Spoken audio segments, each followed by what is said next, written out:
Hello, good evening, and welcome to today's program. My name is Tunde Disu.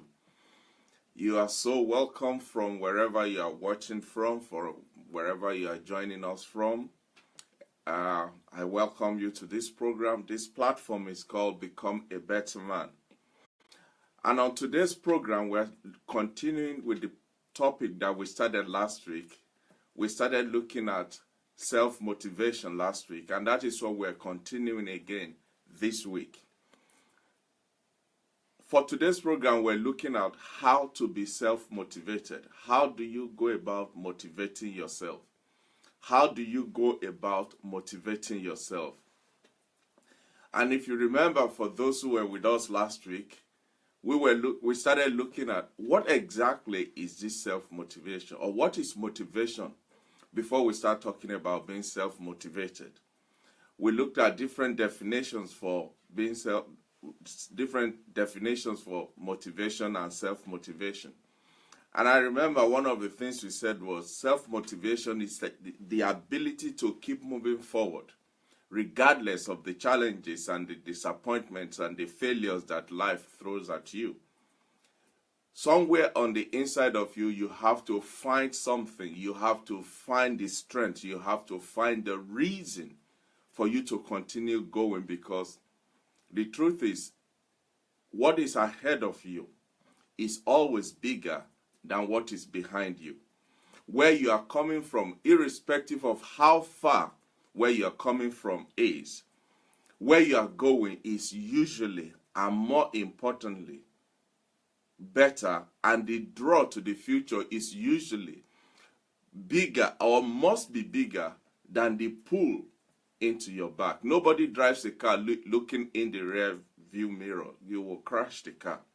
So let us focus on where we're going rather than where we're coming. And I'm not saying that where we're coming from is not important. In fact, it is a vital key for us to know, to navigate the journey to where we're going. But if we get consumed by the past, it will deny you of your today and rob you of your tomorrow. So one of the ways to defeat that tendency is to self-motivate, is to motivate yourself, is to give yourself a reason not to let the challenges of life, not to let the setbacks and the failures and the mishaps and wrong decisions and wrong associations that we've all got into, not to allow them to stop us or delay us or even distract us from where we're going. I remember listening once to John Maxwell, and he said, when the why is strong enough, the how will manifest itself.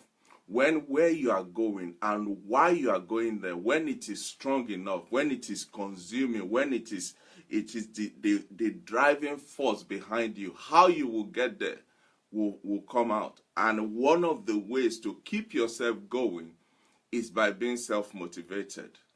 It's by motivating yourself, talking to yourself. I don't know about you, but one of the things I have found out in life is one of the best things you can do is to talk to yourself. Talk to yourself. And I don't mean talking to yourself in your mind. I don't mean reasoning things in your head. All those are good. But sometimes you have to talk to yourself audibly. Call yourself by name and tell yourself what you need to hear, what you must hear, what you have to hear, because that becomes the fuel that will propel you to the next level. So sometimes people will tell you what you want to hear. People will tell you what you need to hear. But sometimes you have to tell yourself what you don't want to hear. But that exactly is the truth. It is bitter. It is hard to swallow. But that is where your self-motivation fuel will come from. When you look yourself in the mirror and you say, you know what, boy? You need to pull up your socks. You need to do better than this. There is more to you than this. You can achieve better than this. When you become your own cheerleader, then there is nothing, almost nothing that can stop you. So We started looking at self-motivation last week, and another definition we gave self-motivation was the ability to do what needs to be done. The ability to do what needs to be done without influence from other people or other situations. The ability to do what you know, this is what I need to do in this instance. This is what I have to do. This is what I must do. This is how I must do it. You have to be truthful to yourself. And one of the ways to be truthful to yourself is by motivating yourself to face the reality of where you are or what is going on and deal with it with all the strength and all the energy and the capacity that God has deposited on the inside of you. So self-motivation is also the ability to find a reason, to find a strength, to give yourself the courage to complete a task. You see, most of us in life, we are very good at starting. The momentum will carry us all the way to about a quarter of the way. And then you start having reasons why maybe this is not the way anymore. Maybe this is not what you should be doing. Maybe this is not where you should be. Maybe this is not how you should do. At that point, you are questioning why you are doing what you are doing. And that is when you need to remind yourself why you started in the first place. What was the end goal that you had set for yourself when you started? What was the reason? What was the kick in the backside, as it were, that got you started in the first place? And when you are able to tap into that, somewhere on the inside will rise up the giant that's been laying dormant. And before you know it, you are almost at the end of the journey. So self-motivation is also the ability to find a strength, to find a reason within you to complete a task. Even when you are faced with challenges, even when things are not going the way you thought they would go, even when the reality is contradicting everything you've written down before you started, when your day-to-day activities are not in line with your pre-planned business plan and strategies that you've set yourself, there's a place for reflection. But before you get to the point of reflection, you need to push yourself past the pain barrier, as it were, to continue going, to continue pushing yourself, to refuse to give up on yourself. And when you are able to do that, the ability to do that is what is called self-motivation. Another thing about self-motivation is that, unlike all the other ingredients that is required for personal success, for business success, for any success in life, unlike all the other ingredients that are required and needed, things like your finance, your connection, things like your degree, your acumen, your everything else, all of those things are external factors that have attached themselves to you or you have acquired along the way. But as far as self-motivation is concerned, it comes from the inside. It comes from the inside. You have to dig deep and dig far to pull yourself out and continue going. Self-motivation lies entirely within you, and it's within your control. The ability to stay self-motivated for as long as it takes, for a long duration, to continue pushing yourself and continue going, in most cases, is what differentiates living in mediocrity and living in incredible success. Every human being faces one challenge or another at some point in their lives. But it is only those who will push through, only those who will refuse to give up, only those who will refuse to throw in the towel, only those who will refuse to give themselves excuse to back down, that will succeed. Last week we also looked at there are two types of self-motivation, or two sources of self-motivation. You have the internal motivation and the external motivation. And we said last week that the internal motivation is driven by our innate psychological needs. There is something on the inside of you that will not rest until this need is met, until this need is fulfilled, until this need is satisfied. And that's the need to feel that you are good at something. We all want to be, we want to tell ourselves. In fact, I would go as far as to say we owe it to ourselves to tell ourselves in the area in which we are good at. You see, people may give you lip service praise. People may give you eye service praise. People may not even recognize, talk less of praising what you're doing. But you have to come to a point where you know, I am good at this. And I gave an example last week of the Agama lizard. When he falls down from whatever height he's falling from, the first thing he will do is he will look to the right, he will look to the left. When there's nobody clapping and nobody cheering and nobody giving him, punching the air for him, the Agama lizard will nod his head to say, boy, you are good at this. And that comes from the inside. That is the internal motivation, the need to feel that you are good at something, that you are making a difference in your life and the lives of the people around you, that you are enjoying a life that is self-directed and also connected to others and making an impact in their lives.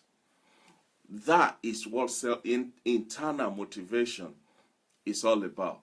The psychological need for us to feel, I'm good at this. I'm making a difference in this area. My presence here is not just noticeable, but the difference is felt. That is what self-motivation, the internal motivation is about. It's a display of competency. It's a feeling of autonomous, of feeling that you are in charge, you are capable, you have what it takes. And it also reflect on the type of relationships that you keep and the impact and the difference that you are making in those relationships. So that is internal motivation. Then we said external motivation often shows up after your internal motivation has finished its job. Your external motivation will show up in things like the salary that you command, the money that you have, the fame, the grade, the position, the accolade, the achievement, the recognition. But you see, without the abundance of internal motivation expended, there will be no external motivation experienced. I'll say that again. Without the abundance, a bucket load of internal motivation that you have expended, that you have displayed and you have committed to and carried through, there will be no external motivation experience in your life. What does that mean, therefore? We need to work more on the internal motivation. That sense of, I am good at this. That sense of, I can handle this. And how do you do that? Continuous improvement, continuous development, continuous challenging yourself to rise up to a higher level, to rise up to the next level. And the more you do that, the greater the recognition that will come to you, the greater the reward that will come towards you. And people will be happy to pay just to come and see you, to come and hear you, to come and fellowship with you, because you have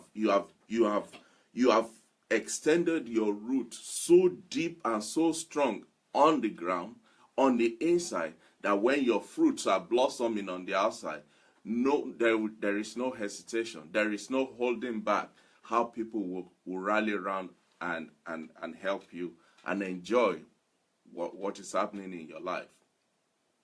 So those were the two sources of self-motivation that we looked at last week: the internal motivation and the external motivation.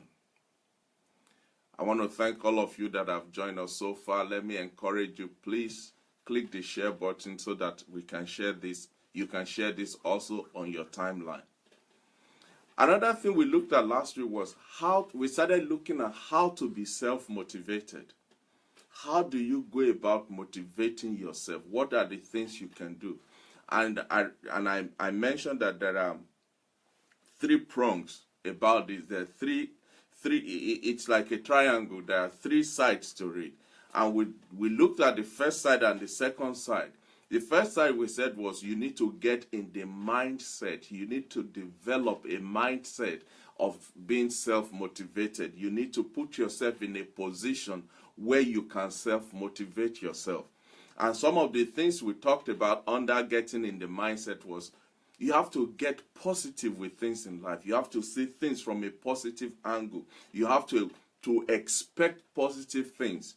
When you expect it and you see things from a positive angle, the first thing that will do for you is it will put you in a position where you recognize what is happening around you rather than being blindfolded or being sidetracked by the things that are not working. We said you need to get hungry. That's another way you can get into the mindset of self-motivation. You need to get hungry. You need to want it and really be passionate about it. As much as the air you breathe, as much as the food you eat, you need to want to do good and be better at who you are, what you are, and how you are doing.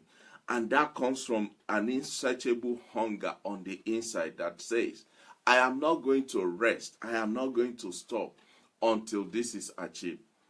The third thing under getting in the mindset we said was you need to get confident. One of the biggest demoralizing things about being self-motivated is when your confidence level is just down 0. When it's just down, down, and down, to even get yourself out of bed is a challenge. So you need to do things that will give you confidence. You need to expand your horizon. You need to look further than your immediate surroundings. You need to put yourself in a position where you can start to, as it were, push the boat out a little bit. And as you do that, interact with people, exchange pleasantries, make yourself available to others. As you do that, your confidence level will build up and self-motivation will follow from there, because now you've seen that you're able to talk to your next door neighbor, something you've been thinking about for the past 3 years. Now you've broken that barrier. You've been able to talk to them. You've been able to interact with them. Now when you go to the shopping mall, you don't have any problem now talking to strangers because you've already broken that barrier. And that is how building self-confidence will help you. Another way of getting in the mindset that we looked at was understanding that setbacks will happen along the way. It is part and parcel of life that challenges will come, and some of those challenges will manifest themselves in the form of setbacks, in the form of failures, in the form of disappointment. But don't let that beat you down. In life, issues will come. Situations will arise. Problems will occur. But the important thing is for you not to allow them to overcome you. And that is, you can do that very well when you already have a mindset that on this journey, setbacks will happen. Challenges will happen. And because you're already half prepared for it, when it happens, it won't take you by surprise and you can push on from there. So that's the first step. Get in the mindset of being self-motivated. The second step, we said you need to, now that you're in the mindset, you need to develop the momentum. You need to let the wind carry it, as it were. Let the push continue. Don't just get the mindset and sit there. No, take that to the next level, which is developing a momentum, getting in the motion, putting it in action, letting it ride and enjoy the ride as you go along. And some of the ways to do that is we say you need to keep it small. What do I mean by that? Start small. Don't choke yourself on trying to take on Kilimanjaro mountain when you cannot even go down the road to the next junction. Don't sign up for the London Marathon, like I said last week, when you have not been able to walk around the block. Start small and grow big. Start small and grow big. The Bible says, though your beginning may be small, your latter end shall greatly increase. So start small, and that way you are able to graduate from one level to another. And as you are graduating, the momentum is building towards your self-motivation. We talked about track your progress. Track your progress. You said not just your result, but track your effort as well. That way you are able to determine which of this pattern is working, which one is producing more result. How are you maximizing your effort in different areas of what you are working on? And as you are able to do that, you can then kick out the ones that are not working or that are not yield the maximum result, and you can then concentrate on the ones that are working for you and strategize on how to even take them to a greater height. Then we talked about you need to take a break. You need to take a break. This body is flesh and blood.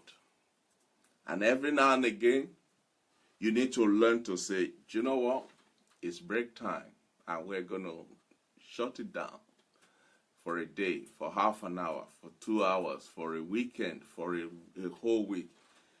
As you do that, the following will happen when you take a break. Number one, you re-energize yourself. You give yourself, your body, the necessary time to rebuild and reconnect and refresh and reinvigorate,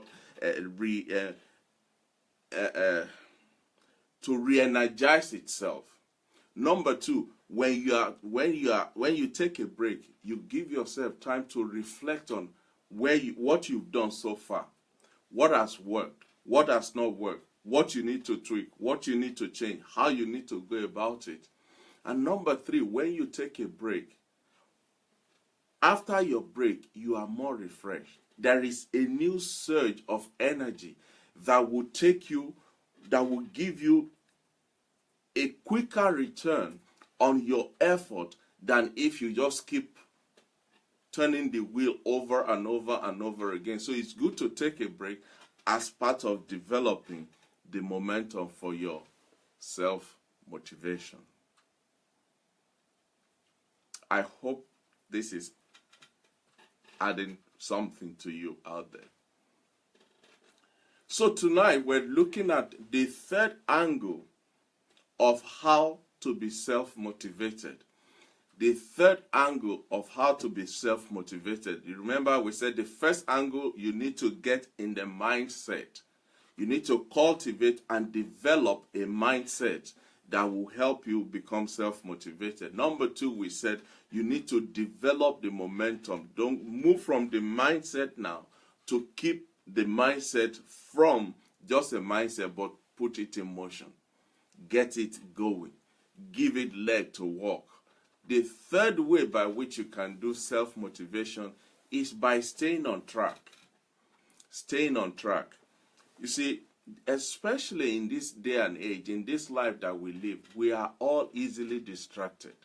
Not because we are careless, not because we are not disciplined, but because there are so many things that are clamoring for our time, our attention, our focus, our commitment, our dedication. Everything about us is being pulled in different directions. So the third way by which you need to motivate yourself is to learn how to stay on track. Stay on track. And how do you do that? Number one, don't be afraid of making mistakes. You see, it is one thing to start and to be doing and make mistakes and learn along the way. But what is worse than that is for you not to start at all because you don't want to make mistake. For instance, today's program, this very program that we are on now, it makes it exactly 1 year that we started Become a Better Man. 1 year.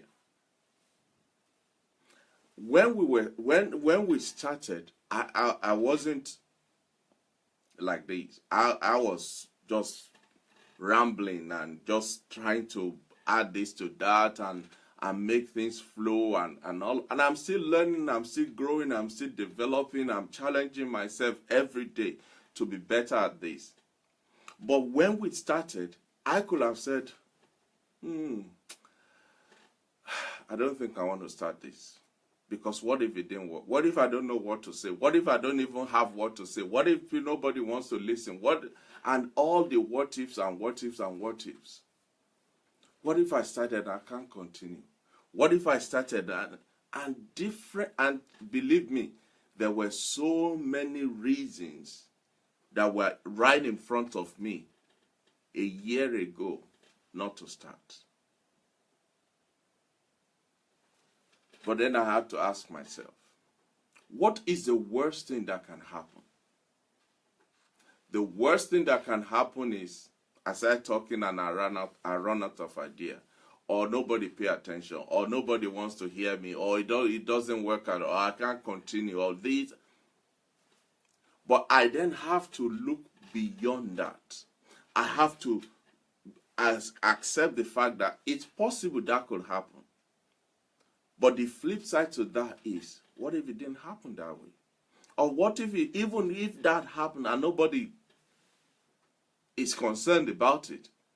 What if the little ones, the few things that are good about it is adding so much value to people that they're not even bothered about how many mistakes I'm making along the way?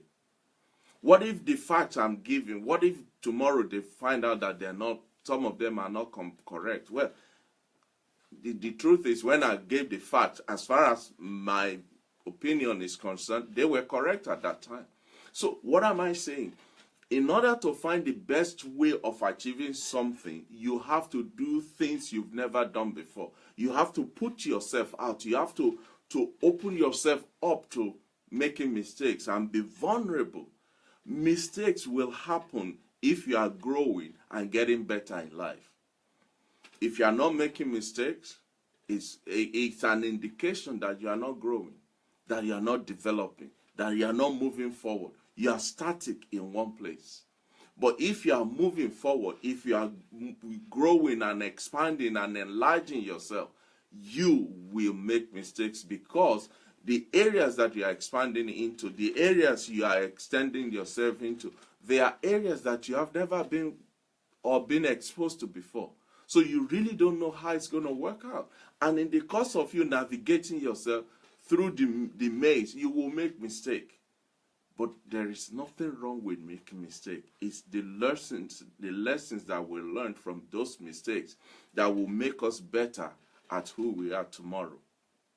In fact, technically, mistakes are good things. It's good to make mistakes. Why am I saying that? Mistake helps you identify what will not work. It helps you identify that this pattern, this approach, this system, this effort going in this direction will not yield any result, and you can immediately shut that down and go a different direction. Mistake will help you cross out those things that are not working from your list, and then you can concentrate your effort and your abilities on other parts and other direction that will work for you. See, the fear of looking stupid has kept a lot of people from trying things. The fear of stammering, the fear of, my English is not polished. Welcome to the club. The fear of, my face is not, or this or that, and what will people say, and how will people... All of that is because people are trying not to make mistakes. But you see, perfection only comes from practice.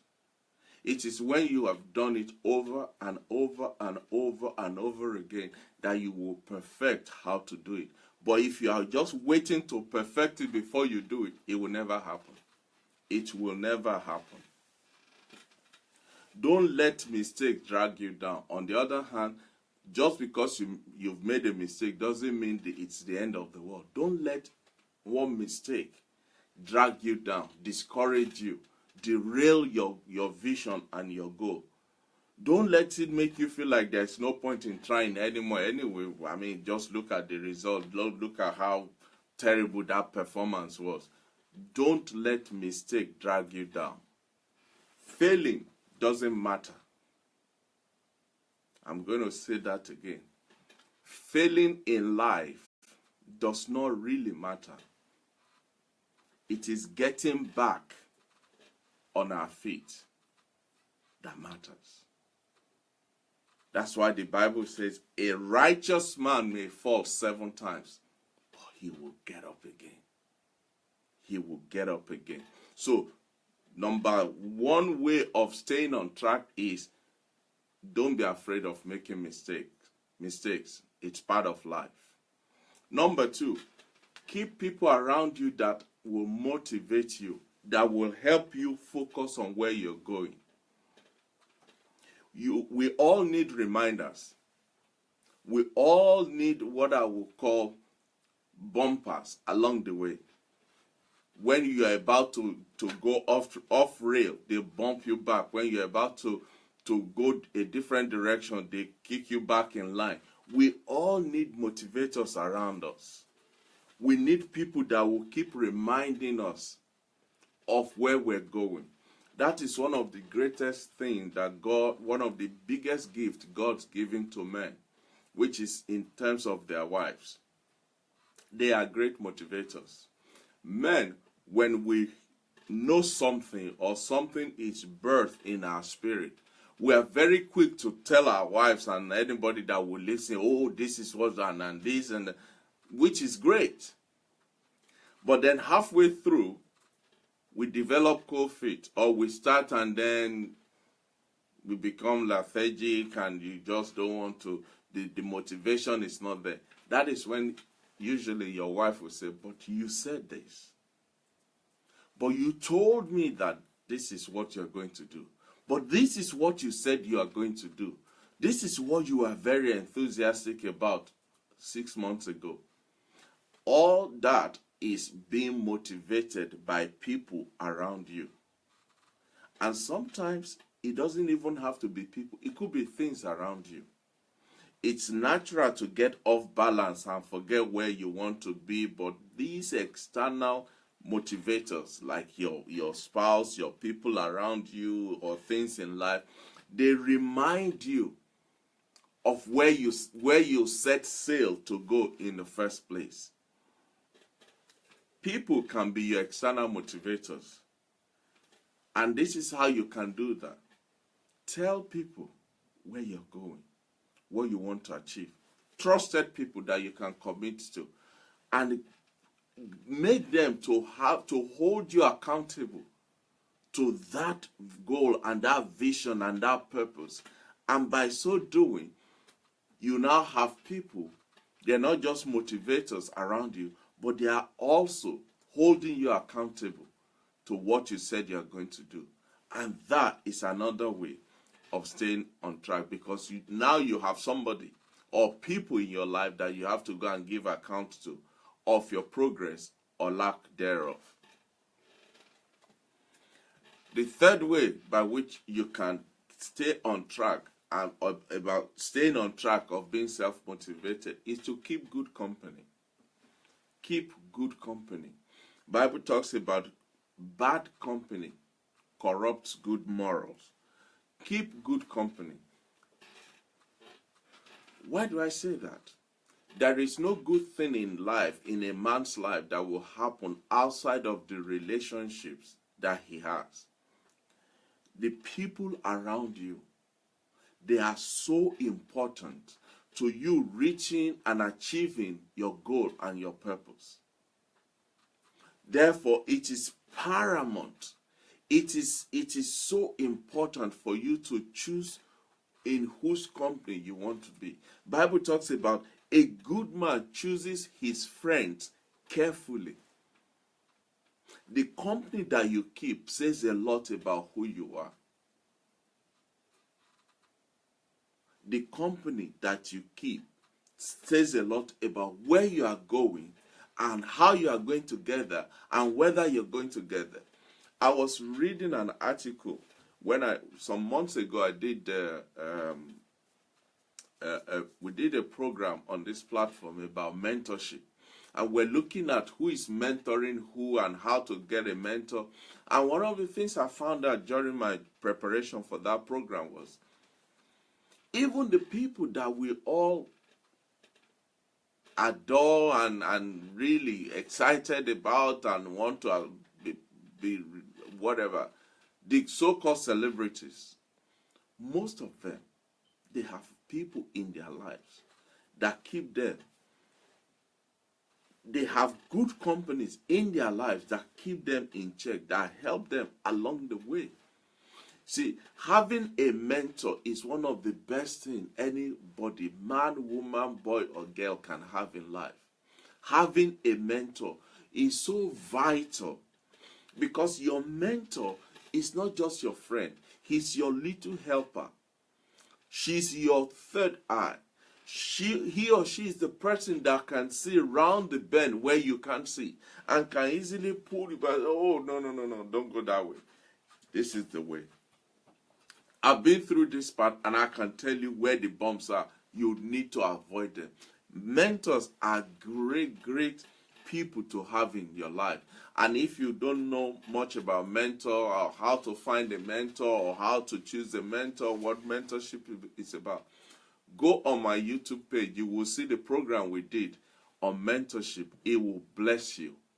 You will be blessed by that program. Find someone who's been through what you are dealing with. Find someone who has experienced what you are going through. Look for somebody with a wealth of knowledge and experience who can guide you along the way on what you are working on. The truth is, there's nothing new under the sun. Whatever you are dealing with, that same issue that is virtually choking life out of you. Some people, they've been through it, they've done it, they've whooped it, they've excelled over it. Find such people to help you. You will find out, how did they do it? How did you manage it? How did you handle this? What did you do about this? What about this challenge? How did you overcome them? Their perseverance and display of just how doable it is a great way to get motivated, because now you're looking at, if he has done it, if he's been through this and I can see him now, he's looking prim and proper, I have a chance. I do have a chance. I do have a chance. So, get yourself in the company of good people. Get good people around you. Find a mentor if you need one. We all need one. I have people who are my mentors, people who I talk to, people who I relate to, people who I defer to, people that I will go to and bounce an idea off to say, I'm thinking about this. What do you think? Or I'm in the middle of this and I don't know where to turn to. What can I do? We all need these people in our lives at different times. And the best time to find them and keep them and nurture them is before you get into the muckly. Before you get into the entanglement that you can't come out of it. Because then you are not focusing on mentorship. You are focusing on, how do I get out of this? But if you've already established those people, that company already in place, when you get in there, you know you are not by yourself. You have an army around you that will help you come out of it. Another way by which you can stay on track as far as being self-motivated is concerned is keep learning. Don't stop learning. Don't stop learning. Keep learning. The day a man stops to learn is the day he starts to die. Somebody said most men die from their neck up after the age of 20 because they spend the first 16, 18 years of their life building some beliefs. as far as their views and consideration and opinions about different things in life, those opinions, those views are formed and concretized within the first by the time they are 16 to 18 years. It is set. Now, between 18 and 20, maybe 21, they fine-tune those things, and those things become set in stone. And that is where it ends. Anything contrary to that level, they can't relate to it.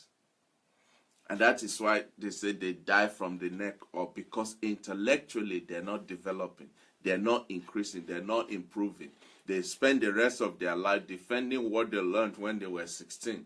Now you are 60 and you are still referring, as you're still managing your life and running your affairs by the knowledge you gained when you were 16.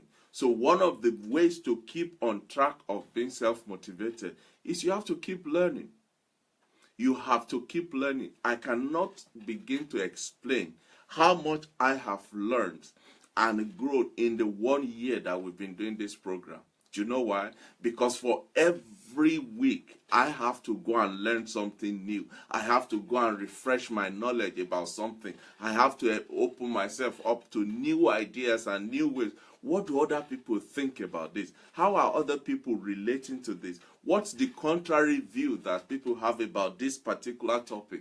And so that I can bring all of that together, distill that into a program, and then come and share it with you guys. So I am learning, I am growing, and I am getting better at even my research. The way I research for my program is getting better. Why? I am learning. I keep learning. As you go, you are likely to become bored or lose attention or just get demotivated. Oh, same thing again. We've done this for the past 9 months, 10 months. You have to keep doing this. But when you start to learn, when you open yourself to growth by learning, the first thing you will learn is you learn to avoid the pitfalls and the mistakes that you've made in the past so that you don't repeat them. Number 2, you learn new ideas. Your views about things, they will improve, they will increase. You learn new ways of doing things. You will learn new systems that you can apply to what you are working on and where you are going. And because these ways are new, these ideas are new to you, they keep you motivated, they keep you going, they keep you in a place where you want to say, okay, I'm trying this new thing. How is it going to work out? Where will it end? What will be the outcome? What will be the effect of this new idea or new system or new way on the things I've been doing in the past? Those are the ways by which you get motivated, because now you've set a new course, you've applied a new ingredient into the soup, as it were, and now you want to see how that changes the taste of the food at the end. If your knowledge keeps expanding, if you keep expanding in your knowledge, in your intellect, in your exposure, in your interaction, in your relationship with people, if you keep growing and keep expanding, it will be easier for you, because one of the things you see is you start bumping into the success stories of others that have been down this road. You start meeting new people, either physically or through their materials. So your circle of influence and your circle of contact is increasing, is growing, is enlarging. And also, you start to tackle new issues, new challenges that you probably would not have wanted to even dabble into. Now, you have the reason to say, bring it on, I will take it on. By keeping it fresh and keep on learning, you will keep your mind fresh and you will keep your mind growing. Once again, I want to welcome all of you that have joined us so far. Thank you. I appreciate your time. If you have not shared this program, please, I beg of you to click the share button and let's distribute it. Let's send it to other people who can benefit from what we've been looking at.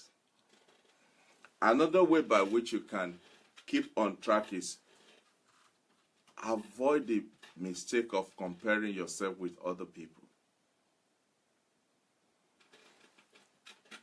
That I'm going to explain. There is absolutely the necessity for you to see what other people are doing in order for you to determine whether you are growing or not. But the comparison you must not do is to compare yourself to want to be like that person. Your race is different from their race. If you watch the Olympics, when the athletes are running, they have their lanes.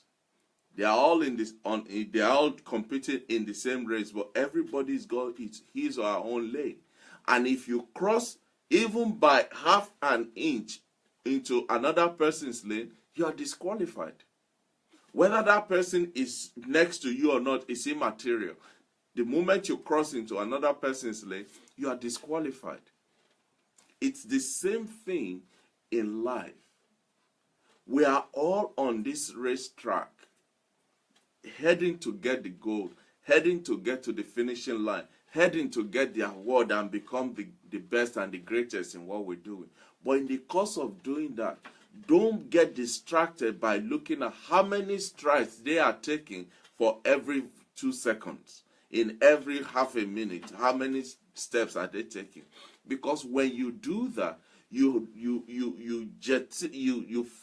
take your eyes off your own issue, and now you are following and being consumed and being distracted by what other people are doing. The only person you must compare yourself to is you. The only person that you are actually in competition with is yourself. The reason I say that is, you know the goal you've set for yourself. You know the destination that you are going. You know the purpose you are on this track. So the only way by which you can actually measure and determine your progress is for you to compare where you are to where you are supposed to be on your goal plan.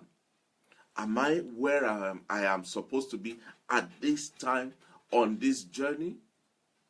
Am I doing what I'm supposed to be doing to take me to the final finishing line within the remaining allocated time that I have? The best way to get motivated and get motivated fast is to compare the best way to get demotivated is for you to start comparing yourself to others. The reason is you will never be them, just like they will never be you. So what's the point? What is the point? The only person you should compare yourself to is your previous self. Look at yourself where you are. This is February, first day of February 2018. Compare where you are now to where you were in February 2017, where you were in September 2017. And ask yourself, am I growing? Am I developing? Am I getting better? Am I closer to my goal now than back then? That is the healthy competition or comparison that you should do. The important thing is you must be improving. Not how somebody else is doing. How are you doing? Ask yourself that. And this is why tracking your progress, like we said last week, is so crucial. It's so important. Because when you track your progress and you track your effort, you are able to determine which aspect is working, which one is not working. You are able to establish how far you've gone on your target line. You are able to put distance between where you are and where you were and see how far you still need to go. Compare yourself to yourself, not yourself to the other person. The race God gave them, the assignment that they have, the purpose, the goal that they've set for themselves is different from yours. So don't kill yourself about, oh, my neighbor has got a Telsa, so I must get a Telsa, when you cannot even buy a motorcycle. Don't kill yourself, oh, my neighbor's child goes to a private school, then my children has to go to private school, when you know you don't have the means for it. The only person that you should compare yourself with is yourself as at yesterday. Another way by which you can keep on track is to set larger goals. Set larger goals. You remember one of the things we said yesterday was start small. Start small, but don't stay small. Start small, but don't stay small.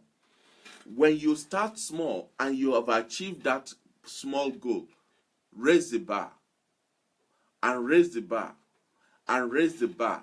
And before you know it, your goals are not small anymore. They are now big. If you watch the high jumpers, what do? They set the bar at a level, maybe at 1 meter, they jump it. They raise it to 1.2, and then to 1.5, then to 2 meters, and up and up and up. What are they doing? They are setting the goals bigger and higher for them to achieve.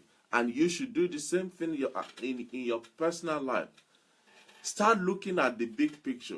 Focus on the end game. Where are we supposed to be at the end of this project, at the end of this month, by the end of this year? Where do I have to be? Where do I need to be? Where am I supposed to be?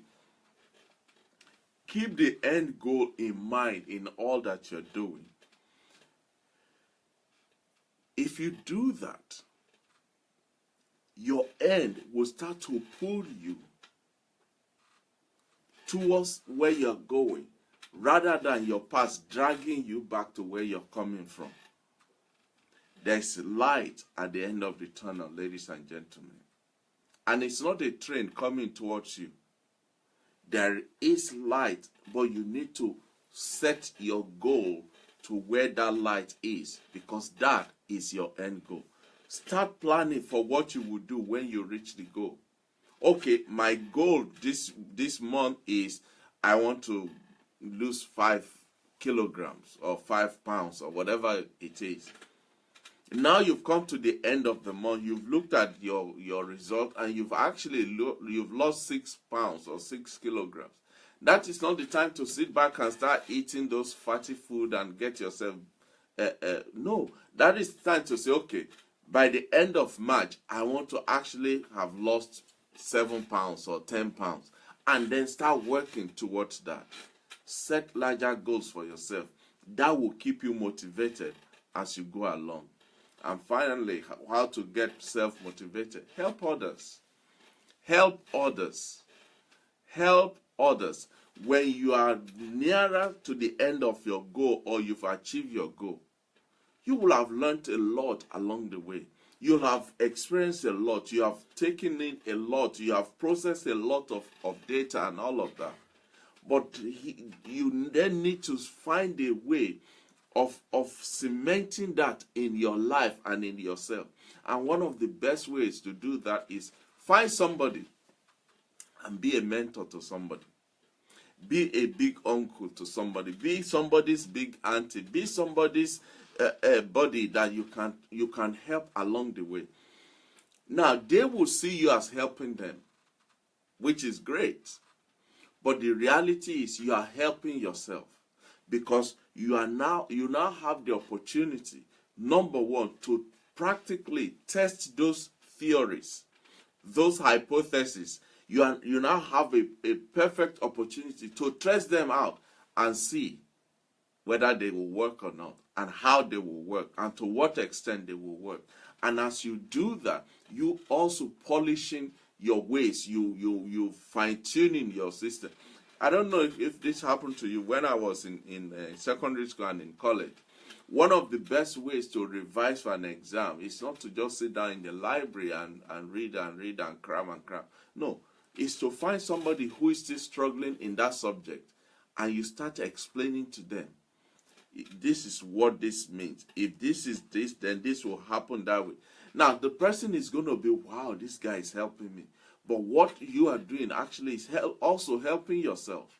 Because you get into the exam, if you've forgotten what you've read, you can never forget what you tell somebody else. So, another way by which you can self-motivate yourself is to put yourself out to help others. Ladies and gentlemen, it's been 12 months. It has been 52 weeks when we started. We had our very first Become a Better Man. I wonder how many of you out there who were at that first program can remember what the first topic that we looked at, what it was. Anybody? What was the first topic that we looked at on Become a Better Man?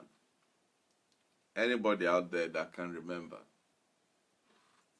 Because in the last 1 year, we have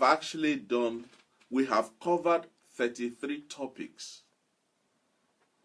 We've done 52 programs. And we have been blessed by one special guest on this platform in 1 year. God has been good to all of us. And like I said, I have learned a lot. So much. To say one could cram all of this into 1 year, I will have contended with that person. I will have doubted and refused to agree. But in 1 year, we have done 33. We have covered 33 topics. We have had 52 programs. And I'm just going to roll out some of the topics that we've covered over this 1 year, just to refresh your to see. And as I'm doing that, all I want you to try and remember is which of these actually was your own program, the one that really come home to sit with you. The first topic that we looked at was finding your non-negotiable, unalterable terms. Not. Finding your non-negotiable and unalterable terms. Then we look at how to conquer fear. We talked about how first impression matters. We then looked at the art of listening. Some of this you will be remembering as I am rolling them out. Then we look at how to find a mentor.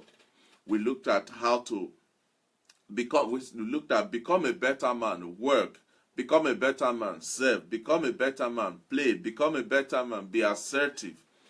Then we went into the whole of the health angle. We started with, especially for men, to get a medical checkup. Get a medical checkup.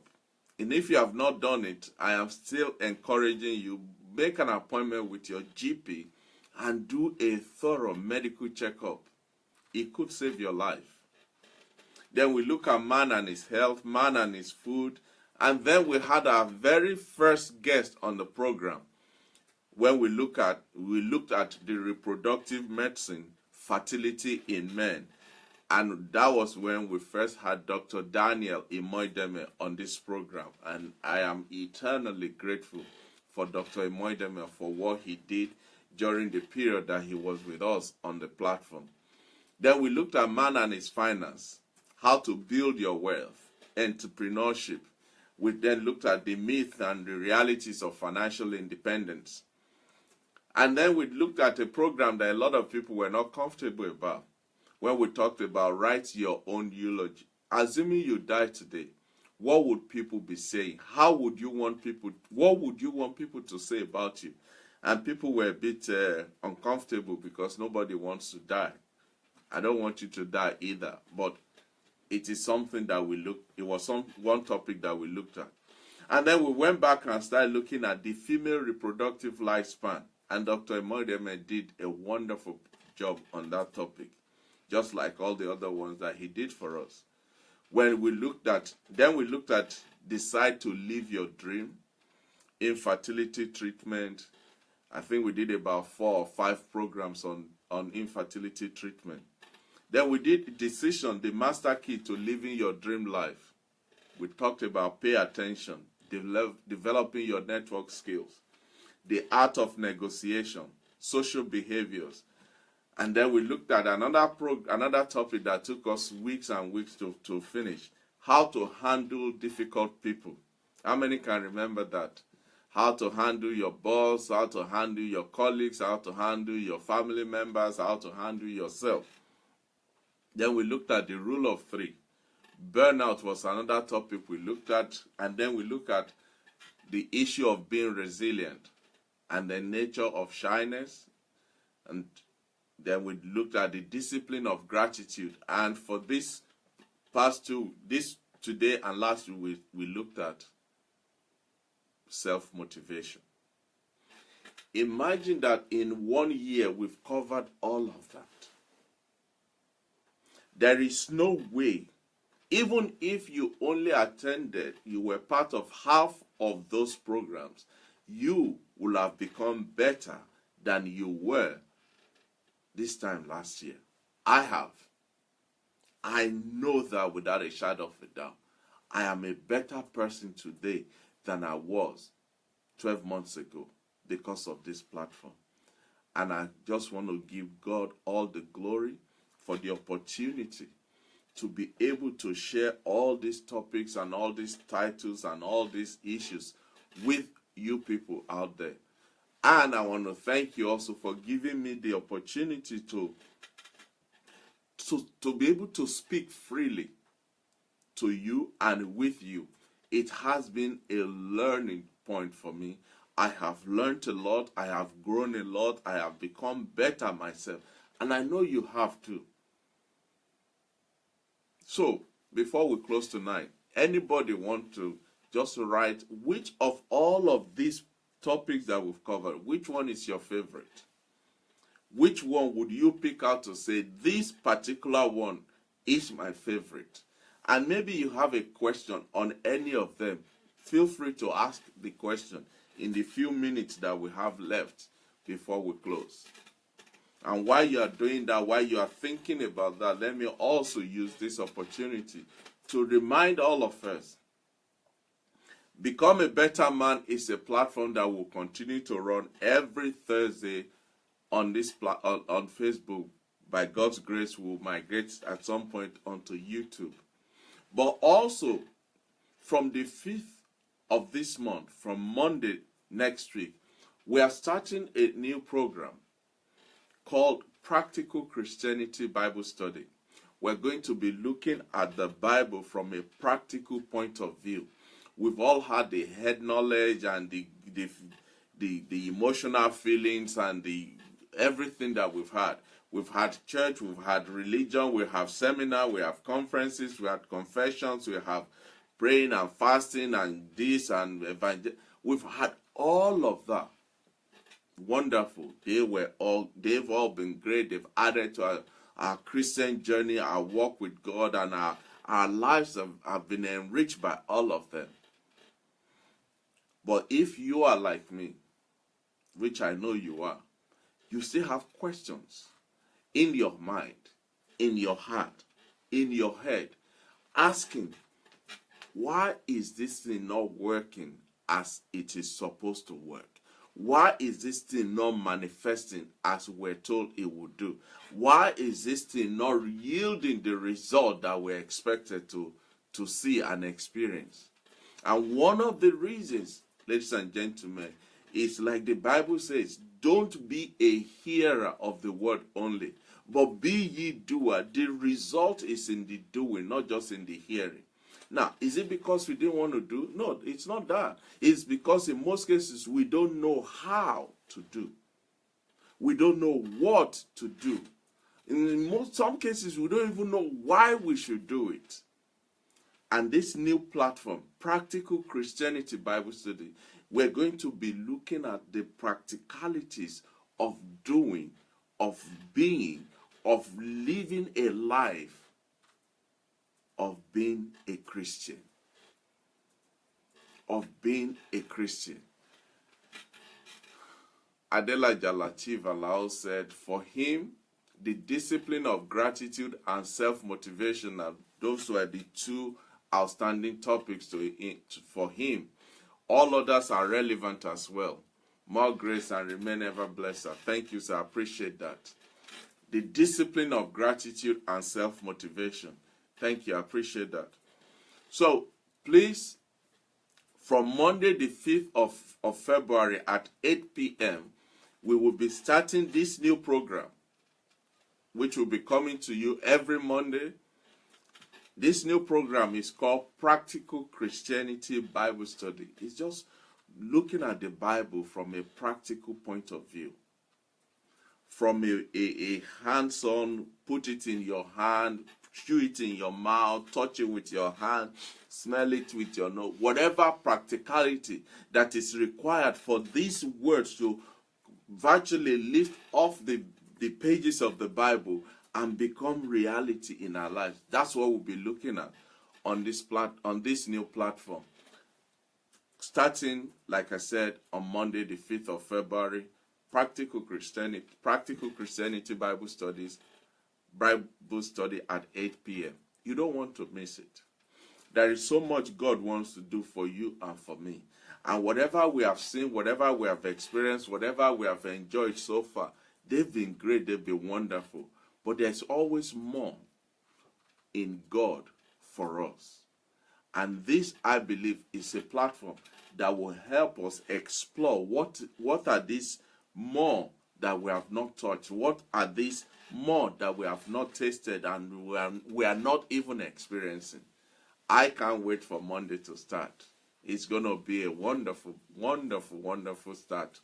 And I'm looking forward to it. So please, the banner will go out tonight. It will be on my Facebook, on my Twitter, on all my social media. And please, let's share it. Let's talk about it. Let's send it to our friends. Let's invite people. Monday, 8 p.m., we're starting a new program, Practical Christianity. Ladies and gentlemen, I want to thank you again for this honor, for being part of this journey for the past 12 months. But we're not there yet. We are still going. We are still pushing. We're still going on this journey because there is so much more for us to cover, to encounter, to touch and feel and have. We can't stop now. So, become a better man is not stopping. We're just adding its brother to it, which is the Practical Christianity. Become a better man will still go out on Thursday, 8 p.m., while Practical Christianity will be going out on Monday at 8 p.m. Thank you so much for your time. It's been an honor to have traveled with you on this journey for the past 1 year. I have been blessed, and I'm so honored that you have been part of it too. So until next week, when we'll be meeting on this platform, Become a Better Man, this is Tunde Disu saying, don't give up. Don't give up. Don't throw in the towel either. Don't get discouraged. Don't get distracted. Don't let anything stop you because you have a purpose. You have a destiny. You have an assignment. There's a destination that God has set in place for you. Screaming or shouting, we're going to drag one another to get to that destination. So that when people look at you, when people look at me, they would have to testify that surely these are better men and better women. So until next week when we meet again, enjoy the rest of the week, and I'll see you next week. God bless you. Bye-bye now.